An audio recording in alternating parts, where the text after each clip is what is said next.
I think a lot of us choose to be in monogamous relationships, but then there's also a lot of us who get into monogamous relationships because that's what society expects of us.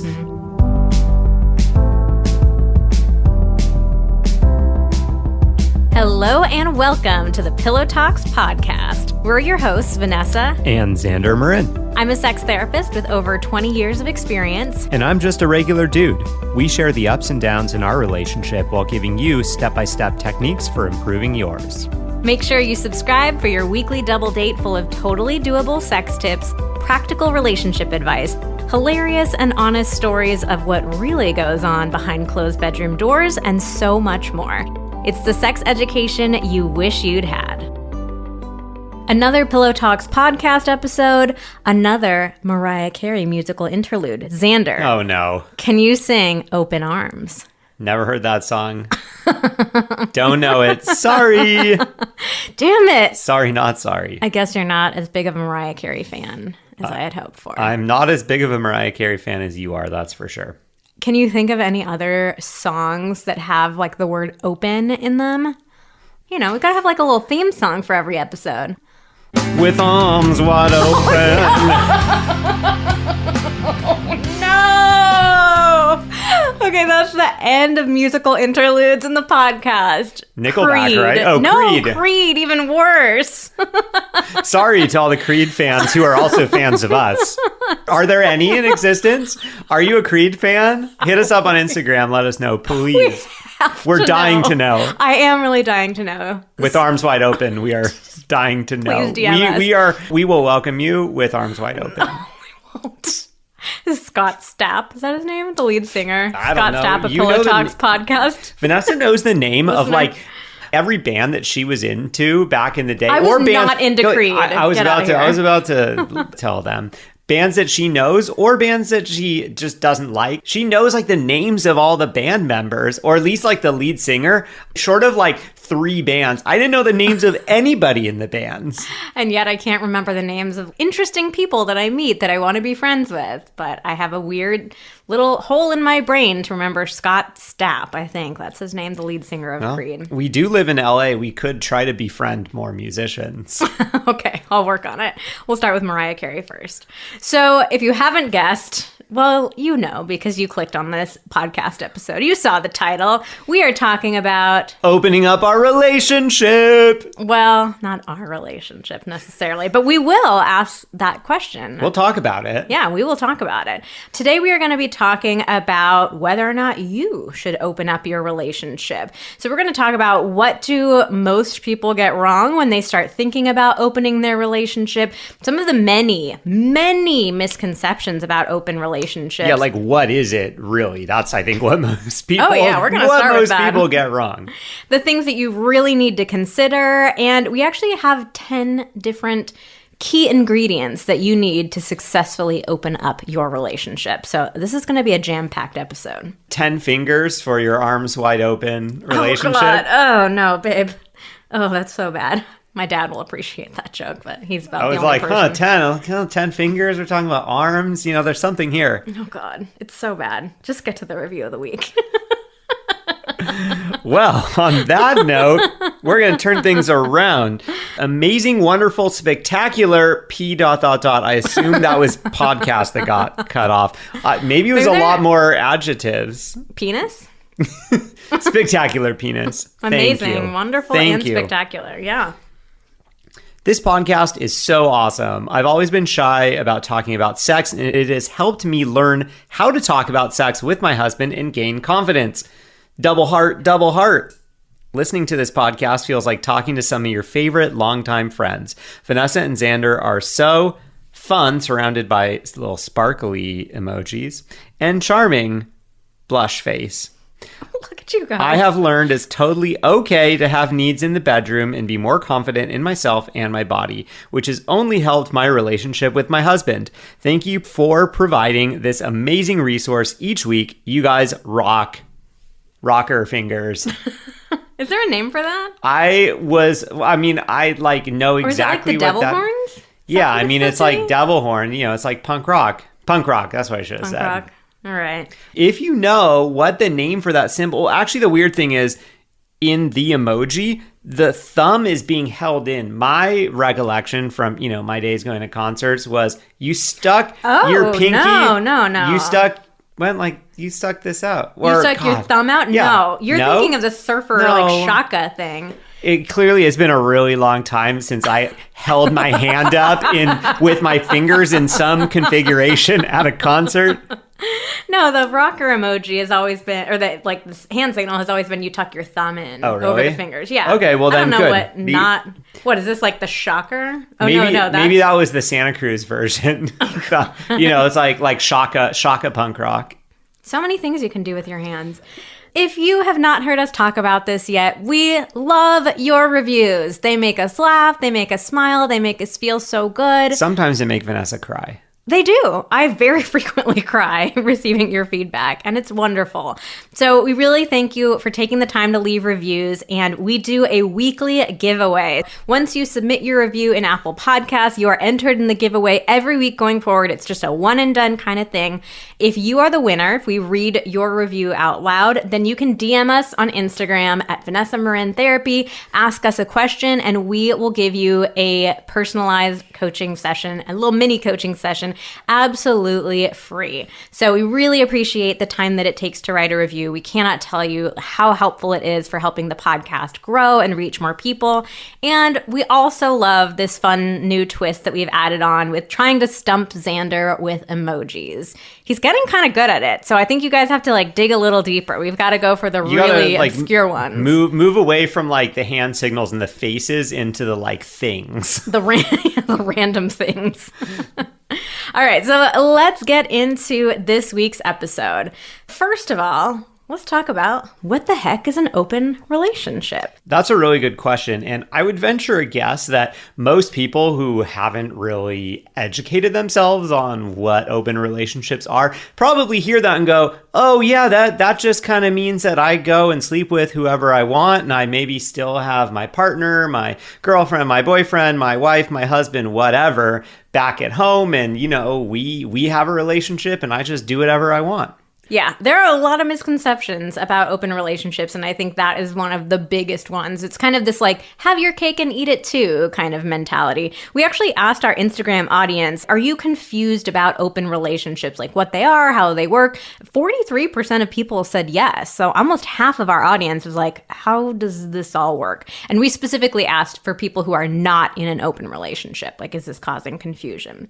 So the basic idea behind an open relationship is that you are in some way intimate with another person. We kind of contrast this to monogamy, which most of us are familiar with, and no, I'd say all of us are familiar with. The idea behind monogamy is that there are two people in a relationship. You are being exclusive with each other, not intimate with any other person. And so open relationships or non-monogamy means that there is some other person or persons involved in some other sort of way. And one of the key things to understand about open relationships is that there are so many different configurations. So we're going to talk about that a little bit more later in the episode, but it's not this, this idea that there's just one way to do it, or it's this, free for all, no rules whatsoever. There are a lot of different kinds of open relationships that fall under this very general umbrella of open or non-monogamous. So there are a lot of different reasons why you would want to open up a relationship. I think a lot of times people in monogamous relationships just think why would you want to do that? I just don't understand it. So there are a ton of different reasons.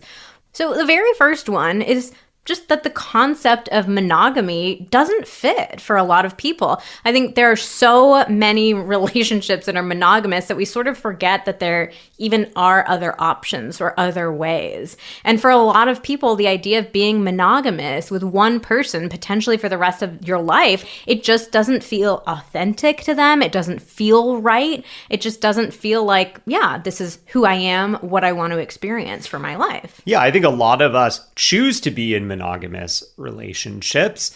Ooh, and we will get into that. Yeah, like a lot of us choose that. But then there's also a lot of us who get into monogamous relationships because that's what society expects of us. Mm-hmm. And you may find once you start that monogamous relationship, oh yeah, now that I'm all in on this. This does feel like the right thing for me. And then there are a lot of people as well who get into it because that's what they've heard about. That's what society expects. And then you get into it and all of a sudden it's like, wait, this doesn't really feel right. One could be fulfillment. So maybe you're wanting to explore or express your sexuality outside of your relationship with your current partner. Maybe it's even something that your partner has a boundary against or something that they're not interested in doing. Could be just straight up excitement. This sounds exciting and interesting to you to explore. Could be wanting to explore more emotional connections too. I think a lot of times people make this assumption that open relationships are just about sex. Yeah. But in actuality, a lot of it can be about that emotional connection. It could also be about having more orgasms. Ooh, who doesn't want that? Yeah, why not? Or just more or better or different sexual experiences.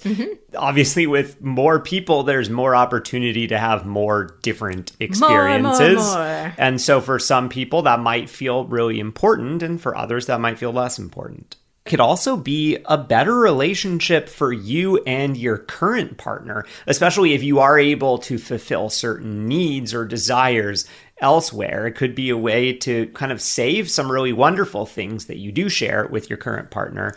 And I think that one traces back to like the philosophical idea of monogamy too. Like if you don't feel like monogamy is the right model for you, but you're forcing yourself to be in a monogamous relationship, how authentic or good or healthy is that relationship really going to be? So for some people, discovering non-monogamy and making that switch is like, oh my God, like our relationship is so much better in this model of a relationship rather than monogamy. Yeah, I feel like a really easy way to kind of conceptualize that one is let's just boil it down into really simplistic terms. Let's say there's 10 things that you need in a relationship to be happy, and your current partner gives you 8 of those things, and the other 2, like they're just not able to meet those needs for some reason, but the other 8 are so good. And you're in a monogamous relationship, you're forced to choose between, do I stay with them and forego these 2 for the rest of my life? Do I break up with them because these 2 feel like so important to me that I'm going to throw the other 8 away? Or enter non-monogamy. Is there a way to hold on to these 8 really wonderful, loving, great things and also find a way to get these other 2 important things met? And then the final reason, you may love dating. You may love the chase. You may love that experience of kind of new relationship energy. Yeah, I mean, I can speak for myself. I hate dating. I absolutely hate dating. Vanessa and I started dating before online dating really was like a socially acceptable thing. And man, like I don't even know how I would fare out in the wild. I'm going to be totally honest here. However, I know plenty of people that do enjoy dating or kind of love the chase more than the, I don't know, what's the opposite of the chase? The catch. So we asked our Instagram audience, are you in a consenting open relationship? And I think that's one other element that I really want to point out at the beginning here is that what we are talking about is consenting, or sometimes it's called ethical non-monogamy. The idea here is not like, oh, my partner cheated on me, so we're in an open relationship. No. I actively am with other people without my partner's knowledge, so therefore we are, but I know I am, but my partner doesn't. Yeah, no, what we are talking about in this episode is that you and your partner have consciously made the decision together to open up the relationship. So we just wanted to get a sense of how many people are in open relationships. So 9% of our respondents said that yes, they were in an open relationship. But I got to give the caveat here that we received more DMs from people saying, oh my God, I responded the wrong thing than we have ever gotten before. And I got to go on a quick little tangent about these Instagram polls here, I was gonna make sure you had your spotlight here. So, my spotlight. Let me get onto my soapbox here. Okay, so the thing that I want you guys to know about Instagram polls, because we do a lot of them on our account. We love doing them. We think they're so interesting and fascinating. But the thing that you need to know about them is that once you submit your response to a poll, you are locked in. You can't change it, and we can't change it. So when we get your DM saying, oh my God, I accidentally hit yes, but I'm really a no, like we can't do anything about it. We can't change it. We can't like look you up up in the results. I promise you, we are not looking through the results and being like, oh my God, Gina123 is in an open relationship. Yeah. Can you believe it? Wow. We're not. So we can't switch those results. So on the behalf of any creator that you follow on any social platform, please spare them the DM of, oops, I did the wrong vote. Yeah, also, when we put up a poll, we're getting tens of thousands of responses. And let me just assure you, from a statistical perspective, the one or two of you who hit the wrong button, you are not skewing the results. This is like a normal expected amount of error. There's statistical error in studies. Like, there's an expectation that things get messed up, data gets entered incorrectly, people do the wrong thing. Don't worry about it. It's all good. It's all good. That being said, I just have to say, this was the one that we've never gotten so many DMs. So I bet that the number might be a little bit smaller. Yeah, because not a huge number. Yeah, because people read, are you in a consenting open relationship? And a lot of people skipped over the word open and thought they were saying, yes, I'm in a consenting relationship. Which is interesting. Yeah. Are you in a non-consenting relationship? We also asked our audience, if you are in a monogamous relationship, did you consciously choose monogamy? That's a good question. I think that this is another really important point, that the vast majority of people are in monogamous relationships. We're so used to this idea that, like, that's what a relationship is, two people, that I think so many people, one, don't even realize that there could be other options, but two, it's not like an active decision that they make. They're just sort of like, yeah, well, this is what we're supposed to do. This is what it has to look like. So only 48% of people said that, yes, they consciously chose monogamy. So that's like half of the respondents that we got. You got that? 48%, real close to half, like that math there. Yeah, real anyways, good. I'm proud of you. We hope that even if you feel like, ooh, no, I could never be in an open relationship, that does not sound right for me, we hope that you at least take the time to kind of think about, well, what would that really be like for you? And why are you saying you're a hard no? And would you consciously and thoughtfully choose monogamy as the right relationship model for you, as the relationship model that you want to pursue? All right, so now the question that everybody wants to know, are Vanessa and I in an open relationship? I think a lot of people assume that we are. Yeah, I do too. And I don't know why. I don't think we really say anything that we're open-minded. I think that a lot of people assume, because I'm a sex therapist and we have a sex therapy business together, that we're super wild and kinky and no holds barred, no rules, free for all. Yeah, we have a sex dungeon, in the basement that we don't have. Yeah. We've got a little hidey hole under the house. Yeah, we've got a 4-foot crawl space under the house. It's all you need, babe. It's all you need. Yeah, there's a lot of dirt and insulation. It's real sexy. So the answer is no, we are not in an open relationship. We did have a conversation. Actually, Xander has forgotten about this, but we did have a conversation kind of early into our relationship talking about, do we want to be monogamous? Is this what feels right to us?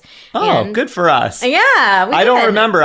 When you said, did you consciously choose monogamy? I was like, God, I'm not sure I did. I mean, I feel like I'm like one of those people I described a little while back where I was saying I kind of some people fall into monogamy and, once they're in it, after a number of months, years, whatever, they're like, yeah, this is right for me. Mm-hmm. I mean, I kind of feel like I identify that way, even though we clearly had a conversation. I don't remember. It was a brief one, I think. But that being said, we have friends in open relationships, family members in open relationships, and a member of our team in an open relationship as well. Yes. So we've had a lot of experience professionally and personally learning about open relationships. So we are going to be sharing some of the tips that we have picked up along the way about the things that you need to have in place in order to open up your relationship in a healthy way. Let's jump right into number 1, which is wanting to do it for the right reasons. Because there are absolutely wrong reasons. Yeah, we're thinking about The Bachelor or the Bachelorette. Are you here for the right reasons?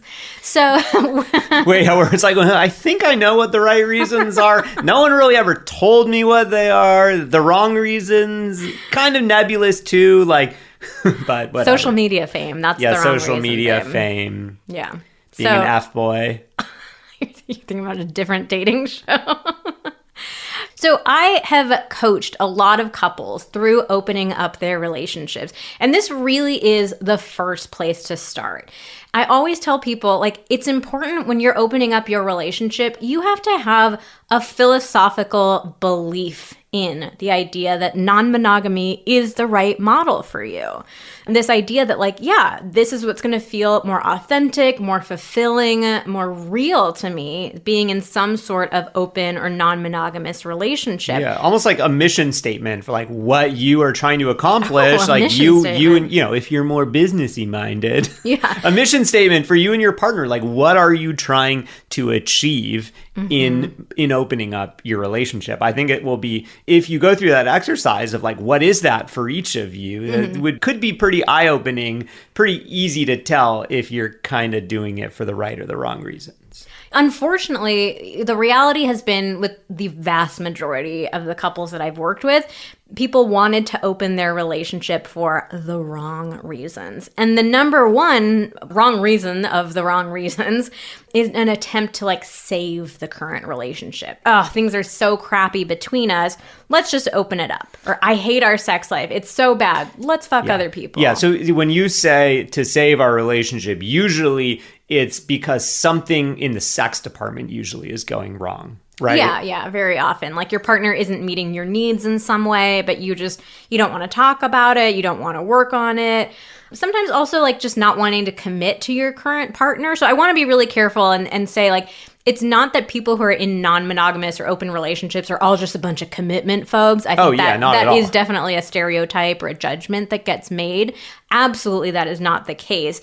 But I do think there sometimes are people who want to open up their relationship because some sort of fear of intimacy or commitment does come up for them. Yeah, it's probably sort of like a bad combination of being commitment phobic and also being a people pleaser. Like you get into a relationship with someone and you really want to please them. You really want to make them happy and you're also scared of commitment. That's probably something that you might want to work on in therapy. Yeah. So number one flows very nicely into number two, which is that your current relationship should be in a good place. So again, opening up the relationship is not the way to save the relationship. It's sort of like sometimes you hear people like want to have a baby to save their relationship and you're like, oh, no. Like bringing a child into an already fraught, difficult, bad relationship, that's not going to save it. It's going to make it worse and it's going to be unfair to the child. In the same sort of way, it's unfair to this other person that you might potentially be bringing in, even if it's just in a very casual way. Yeah, like opening up your relationship takes work, it takes effort, it's going to be challenging. Like there are going to be rewards and payoffs if you're getting into it for the right reasons and you're willing to put in that work. But it is going to be an uphill climb at the beginning of it. It's kind of like, let's say that like you're going on vacation, but like you can't fly there. You have to drive. It's like 40-hour drive. You're going to be driving for multiple days. You're not just going to be like, tomorrow I'm going to wake up and be sitting on the beach sipping margaritas. It's like, no, I'm going to be sweaty in the car for the next like 4 days driving. Do I really want to drive for 4 days if I'm only going to sit on the beach for 2 days? Like, maybe that doesn't make so much sense. Yeah. So, you just want to make sure that your relationship is in a good place. This is kind of like a good to great situation, not a bad to good situation. So you really want to be, both you and your partner need to really be willing and interested in pursuing an open relationship. I think that's another dynamic too, is not that there's this imbalance between one partner really, really, really wants to do it and the other partner really, really, really doesn't want to, but maybe they're trying to save the relationship or like, I'll take you in whatever way I can get you kind of a thing. Yeah. So, that's a great example of how it could very easily be one person may be doing it for the right reasons. They may disagree with monogamy. They may have some really good reasons for wanting to get into a monogamous relationship. The other person may be doing it for the wrong reasons. So in this case, the other person may be like, I really don't want to be in a non-monogamous relationship. That doesn't feel good to me. But I'm really scared of losing my partner. And so they're pushing for this. So I'm going to go along with it so that I don't lose them. That would be a very wrong reason for doing it because, spoiler alert, 6 months from now, after starting to get into this, you're not going to be happier if you already know it doesn't feel good. to do that. Yeah. All right. Number 3 is that you and your current partner are great communicators. Great in all caps, double underlined here. So I think one of the things that people don't understand about open relationships is that communication is non-negotiable. Like, it is an essential part of opening up your relationship in a healthy and happy way. I think a lot of people, if you know a little bit about open relationships, maybe you think that you will get into one where it's like, don't ask, don't tell, we don't talk about anything. And there is definitely that is a type of arrangement that you could have, but that is a very challenging type of arrangement because, yeah, you can not talk about certain things, but if you're dating other people, your partner's going to notice oh, I'm going to be out of the house tonight and I'm not telling you what I'm doing. Yeah. You might think up front, oh yeah, we can avoid communicating about this, but then try to think through what is it actually going to be like? You're going to need to talk about it. You're going to set boundaries on what level of detail you talk about things in, but you're going to need to acknowledge the fact that you're in an open relationship and be able to communicate about what's going on for each of you. Mm-hmm. And so that kind of goes into number 4. You have to have a lot of space because open relationships are not easy. They take a lot of work. There's more communication involved. There are more feelings involved. There are more people involved. There's more time involved. Yeah, right? I was going to say, just the logistical aspect. And even if even if you're only dating one more person, that's one more person to talk on the phone with, to send text messages back and forth with, to think about, to buy presents for, to go out on dates with, to go on vacation with, It's a lot. Yeah. It's a lot. So you got to have the space for that. Number 5, you are willing to address jealousy. This is a big one. Oh, yes. So I once heard somebody talk about monogamous versus open relationships each have their core challenge. With monogamous relationships, the core challenge is boredom because you're with that same one person for potentially the rest of your life. And for open relationships, that challenge is jealousy. So it's sort of like a choose your adventure here. Which one do you think you're going to be more open to dealing with? Which one might be a little bit easier for you to deal with? They're both going to be challenging. They're both going to take some work, but which one are you willing to take on? I think the interesting thing about jealousy, especially in monogamous relationships, I think that there might be sort of this assumption if we do monogamy right, jealousy is an emotion that we should never need to feel. And so we're almost uniquely unprepared to deal with, to address jealousy, because we are so used to being high school or whatever, you've probably had tons of jealousy. Oh yeah. And then it's okay, I've gotten into a relationship, we're married, we're committed. Oh, thank God I never have to be jealous again. But I think the reality with jealousy is an emotion that comes up kind of regardless,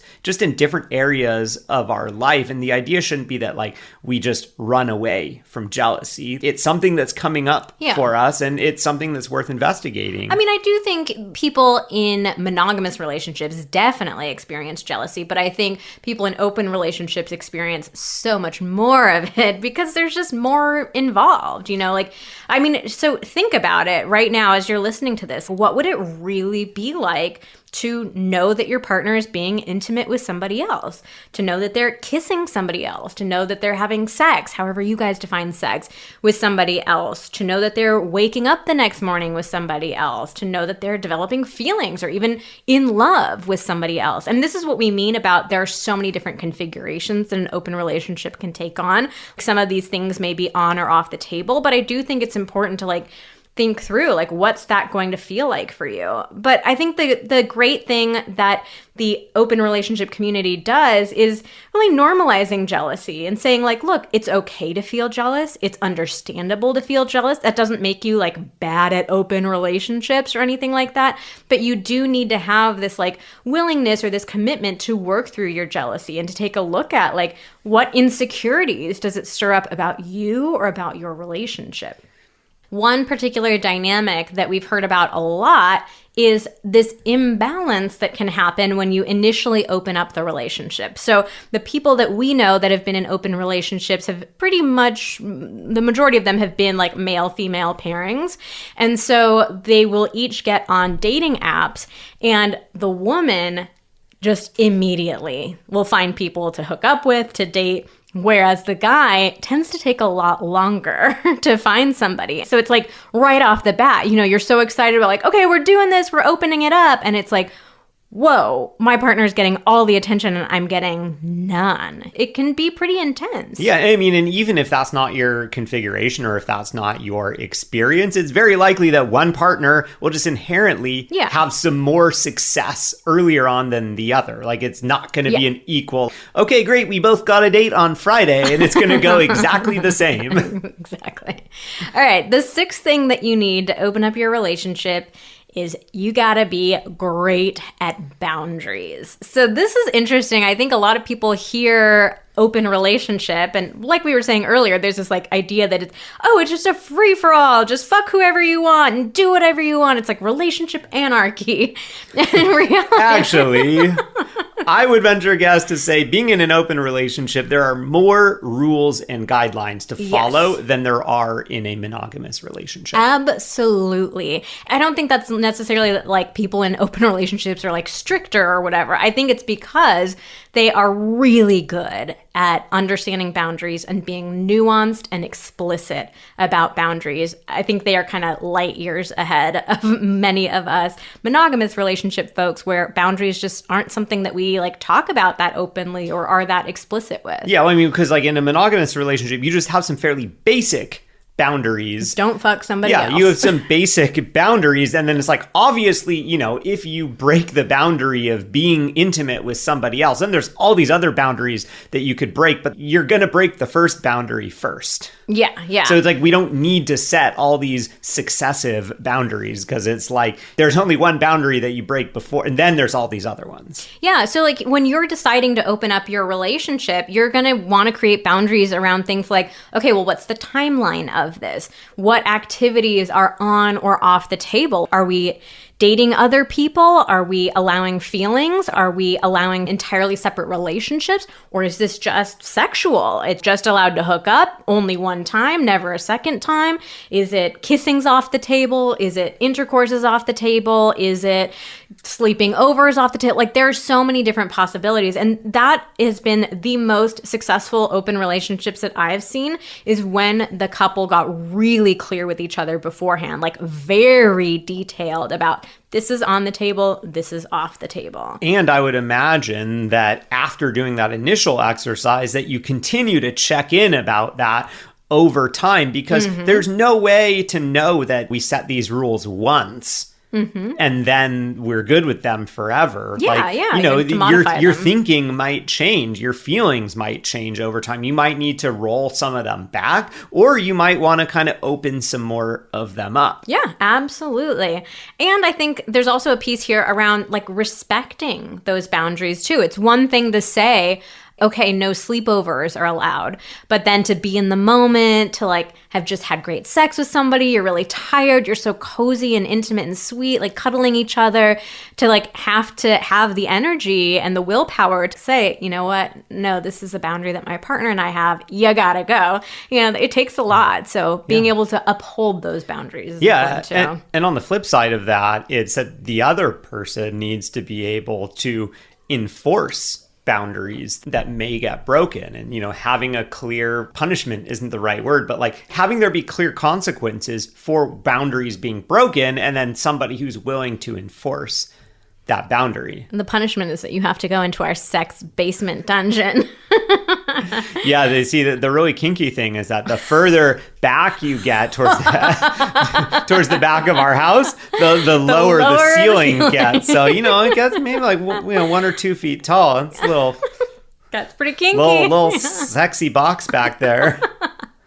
All right, number 7, we've talked about a little bit, but it's this idea that you and your partner need to be on the same page about what open means. We've talked about how there are tons of different configurations, rules, boundaries, guidelines that you guys can have involving like different people, whether it's feelings, whether it's being physical, the number of people, all kinds of stuff. So you and your partner need to do some research on what the possibilities are, what the options are, and make sure that you both agree on the particular configuration that you both want. So again, it's not this free for all. Yeah, and I think the most important thing here is that if we had this nice menu of like, here are all the possible options on the table, and let's say each of you kind of fill that out in terms of like what would feel right to you, it's almost certain that you're going to have slightly different or maybe even very different answers. And probably in this case, like, I mean, as a therapist, Vanessa, I would imagine that you'd probably recommend to people that like, you're going to have to at least start the person with the sort of like most conservative responses to what is and isn't on the table, right? Yeah, I think so. In general, that is advice that we give, like the person who has the most boundaries or the most sense of, concern, that like start with them first, like ease into it. And if you were to find your idea of an open relationship is grossly different, one partner wants like everything on the table and the other partner wants like almost everything off the table, then like maybe that's also not a great idea to, one, get into an open relationship, or maybe that's not the right person to get into an open relationship with. Mm-hmm. All right, that takes us to number 8, which is that you have done, are doing, and will continue to put in the work. The work in quotes. So again, this huge misconception about open relationships is just that they're, you do whatever you want and it's fun and easy and free. And the reality is that being in an open relationship, sure, it absolutely can be very fun and really fulfilling in a way that monogamy maybe can't be for you. And it's also a whole lot of work. So, and it's not just a lot of work up front. That's, I think, another misconception. Yeah, it's going to continue to be. It's like, oh God, we're really struggling right now to figure out like what the bounds of our relationship is. Mm-hmm. But, once we get that figured out and once we kind of start seeing other people, it's going to be smooth sailing. Like, no, there's going to be always things that come up. And I think when you like see some mountains on the horizon, you can only see like the first hill. And like once you get over that hill, then you very often see, oh, there's like a bunch of stuff beyond that. And I think that's a lot of people's experience is like they see what their biggest blockage is. They finally figure out how to get through that blockage only to realize that there's like 3 more that they didn't even see because it was being blocked by whatever blockage they just dealt with. Blocked by the blockage. Yeah, questions will continue to come up. Your boundaries will shift. A new person might come into your lives that kind of rattles you to the core a little bit. Like things are just going to change and you have to be willing to continue putting in that work to, have this healthy relationship. So we definitely recommend seeing a great therapist. If you have a therapist who is in open relationship themselves, or at the very least is knowledgeable about it, because you can definitely find therapists who are judgmental about this or, will encourage you to close your relationship, and do not go there. So you want to make sure that you have somebody who's at least educated in open relationships. I mean, I think definitely you want someone that specializes in seeing couples in open relationships because, the reality is there is a lot of judgment around open relationships. And I think there's also one of those things where it's becoming more and more common. So like people who are younger tend to probably look a bit more favorably on open relationships because it's just getting more common. But people who are of an older generation, perhaps just like haven't seen this at all in their past. And so, this type of thing takes some experience working with before you start to feel comfortable with it. Yeah. And also like trying to find friends or community who are also in open relationships so you can talk to other people who have like gone through it and who might be able to answer questions that come up for you. Like that can be so, so valuable. All right, number 9, we cannot end this episode without talking about safe sex. Safe sex is always important, but of course, if you're bringing in more people into the relationship, there are more risks. Yeah, like don't skip over this one, people, because you might hear safe sex and think, oh, they're just giving their spiel where it's like, wear a condom. But they're actually like, there is some nuance in this one, especially in an open relationship, that is really important. Yeah. So, there's things like testing frequency, you guys having conversations with the people that you're being intimate with, like, really upfront and open conversations about what is your STI status, what are we going to do to have safe sex and to decrease the risk as much as possible. There's making specific plans for preventing pregnancy if that is a possibility in any of your arrangements, having contraception, like lots of different stuff to consider. And there can also be an emotional aspect to the kind of safety or contraception thing here where, a lot of people feel like not using a condom is more intimate than using one. And so safety aside, you and your partner may feel like we always want to make sure outside of our own primary relationship, we use a condom because it doesn't feel comfortable that you would maybe not use one with someone, even if you could somehow assure that you're not going to get anything. And let's not even get into what we're not going to get into. Let's just say this magical place is. where STIs do not exist, which is not real. Yeah. All right. And our 10th and final point that we want to talk about, this is actually something that our employee who is in an open relationship brought up. And it's something that I haven't really ever thought about myself personally. So I'm really glad that they brought this up. So the idea was that you've disentangled from your current partner. Monogamy can, for some people, it can bring up some codependency or some enmeshment, where that kind of means like the boundaries between the two of you get a little bit blurry because it's just the two of you. You know, we're taught to really romanticize relationships of this like two becoming one. Can you sing that? We complete each other's sentences. I was about to jump in and say we complete each other's sentences, and then of course the thing that I'm going to say that after is Vanessa asking me to sing a song that I don't know. When two become one. Oh wow! So I know the words. I don't know the tune. I can't place it in my mind. So when two become one, I do know those words. I was extremely tone deaf. We were right. actually. But should we finish each other's sentences? Yes. A quick little tangent here. We actually went to go see Xander's grandma in her senior citizen facility yesterday, and she was telling us when she was a young girl, she was told that she was absolutely tone deaf. So maybe it's genetic, babe. Actually, she was told you should never sing. Yeah, and they told her just mouth the words and choir. At least that's what she heard, and that's sad.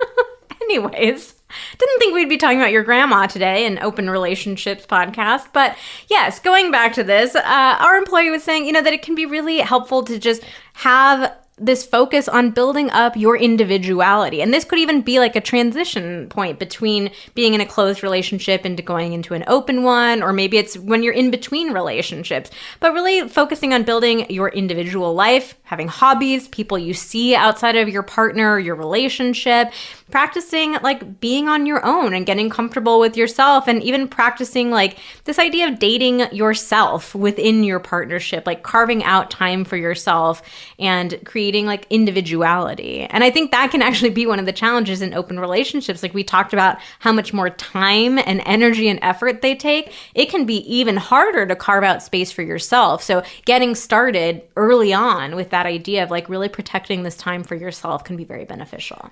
I think a lot of us think, like a relationship with myself. What is that? Like, I got a wife, I got kids, I got no time for that. What? I just took a drink of something. I'm gonna spewed it all over the microphone. Why does that sound like some like 1950s? Like, I got a kid, I got a wife. I gotta change my voice a little bit because I don't have kids. So I'm trying to be someone else. A 1950s husband. I'm just like that guy who's living there. Hey, I got a wife, I got a kid. What am I gonna do? But no, anyway, I digress. What I'm trying to say... Xander's relationship with himself is like Xander and 1950s Xander. They have a relationship. Yeah. What I'm trying to say is that it's important if you're gonna be going out and going on dates with other people, being intimate with other people, having other people in your life, it's really important that you are comfortable on your own. Because like, who are you going to show up as on a date? Like, are you going to show up as like partner to this other person? Like, I don't think that's really a recipe for success. Being out there and forming a relationship with someone else. And, it would maybe the exception would be in more of like a polyamorous type of situation where maybe like the relationships come with you, possibly. Otherwise, it's like you need to be able to be your own person to be able to show up and be successful in a non-monogamous relationship. And also the other thing, if you're like still having trouble with that, think about it this way. Like if you are in an open relationship, there are going to be times where your partner is out with someone else, maybe they end up, having a serious like secondary partner. They're out with them. You're going to be, if you're not out on a date with somebody else, you're going to have to be okay, like being alone. You're going to have to be comfortable with like, what does my life look like on my own? What are the things that I do? Because if you're just sitting around at home, like looking at your watch, waiting for your partner to get home, you're going to be pretty miserable. All right, so that wraps up our 10 things that you need to have to successfully open up your relationship. So we hope that this has given you some really practical and actionable tips to put into use, some questions to ask yourself. And again, we really invite everyone to consider, like, what is the right relationship model for me, rather than feeling like you have to default to monogamy. We talked a lot about the fact that a lot of people want to open up their relationships for the wrong reasons, or like saving a bad relationship or having a bad sex life. So we just wanted to point out one little product of ours that you might enjoy if your sex life in your relationship has not been very exciting, and that's what's making you think about the potential excitement of hooking up with other people. Then try this out. This might out first. This is maybe a better thing to try first. So we have our 30-day sex challenge, and how it works is that every day for 30 days you get an email with a sensual and a sexual challenge, and you get to pick which one sounds. What are you doing? Xander just like put his finger in his mouth. Like, are you trying to be all sexy? Oh, no, I'm trying to be sensual, baby. Oh, or were you just trying to fish something out of your tooth? It was really cute. No, it was neither. I don't have anything stuck in my teeth. I wasn't actually trying to be sexy, but maybe I will try to do that more during these podcasts and see if I can distract you. It worked. It worked very well. Anyways, so you get 2 different challenges. One of them is more like communication, foreplay, touch-based. And then the other one is more explicitly sexual. Now, I can't even tell you the faces that he's making at me now. The other one's more explicitly sexual, but it is not always intercourse. Very important, because intercourse is not the only thing that counts as sex. So you get to choose which one sounds the most exciting to you that day, or do both. It's a really great way to bring the spark back into your relationship, to have some more excitement with each other. And even if you do decide that you want to be in an open relationship, which is awesome and great, and we hope that we've given you the tools for that, this could still be a really great way to connect before embarking on this new adventure in your relationship. So we will put a link to check that out in the show notes.